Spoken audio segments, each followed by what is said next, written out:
Well, I think that what I've tried to do is to outline a way in which I think that I can, the way that I can accord a certain moral status to the embryo or the fetus, because I'm inclined to agree with Mary Warnock that I think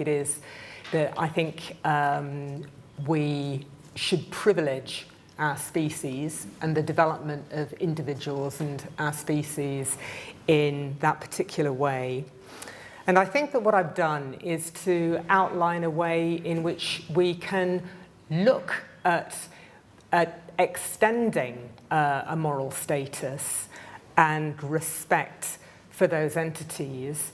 but in a way that acknowledges what we mean by humanity, what we mean by humanness, what we mean by personhood, is more than the DNA, is more than the beating heart, is more than the physical structures that are there in the womb. And I think that we have work to do on looking at how we look at the issue of what personhood really means, because I think it's all too easy to try to clutch technical strands and to try to pin down something that I think is very difficult to pin down, and I would own that. But I think that when we talk about the full moral status of women, we needn't go down that route of trying to pin down exactly how we look at the issues of personhood, which, again, like the discussion of moral status, have filled many philosophical textbooks and exercised the minds of certainly existentialists and all of those philosophers who came before. I think that there are two incredibly important moral principles that apply to, unquestionably, to the status of women. And the first one Peter sort of dismissed when he said that he didn't think that we had any kind of accord for bodily autonomy and so on. I think that the principle of bodily integrity is something that is incredibly important and fundamental to the way that society organises itself. And indeed, it applies to the absolutely fundamentals of the way in which we even accord to bodily consent. It's the one thing, the idea that our bodies are our own and we choose, and we basically choose the commitment that we have our bodies make to others, is right at the heart of what prevents people from, for example, taking one human and taking a kidney from them to use as a donation to keep another person alive. We do not allow people to place that obligation upon us. And I think that when we basically suspend women's position and we say that the status of the embryo must be the equivalent, because of its potentiality, to that of the woman, what you're effectively doing is saying that you are denying her capacity to make a decision about whether she will continue to use her own body to nurture that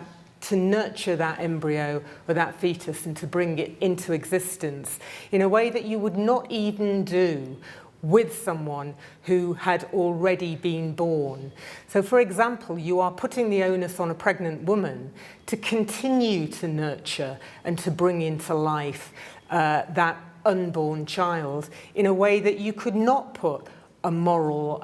onus or commitment on her to donate a kidney or to donate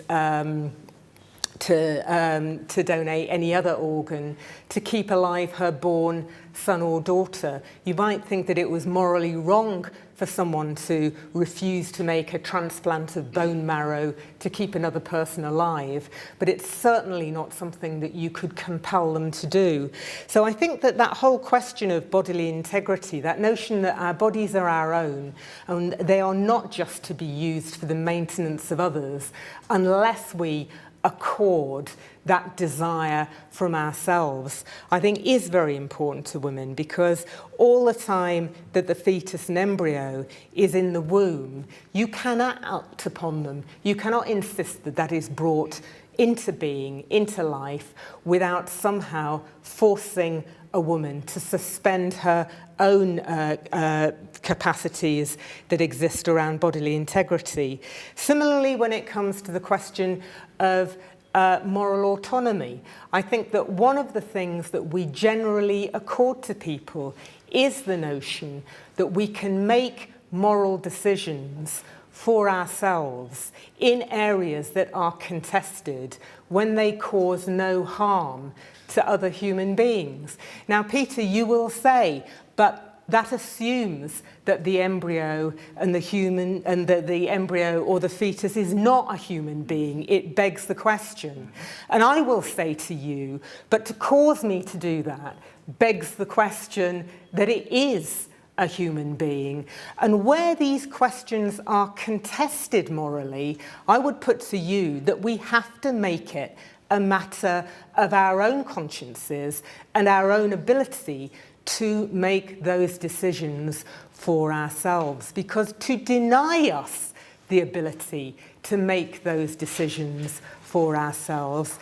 is to make us less than human. It is to make us less than agents in our own future. And that, I think, is a hugely important thing. So what I would say is, in concluding, is that there is a hugely important question of bodily integrity for a woman that cannot be balanced if you are going to accord the embryo and the fetus in the womb the same moral status as that in the woman. But I would also make the point that nor do we need to, because even though I can concede that the qualities of humanity are developing, they are not there at that very first instance. They are not there until that child has begun to develop its sense of self-awareness, its sense of knowing. And so we compromise on absolutely nothing.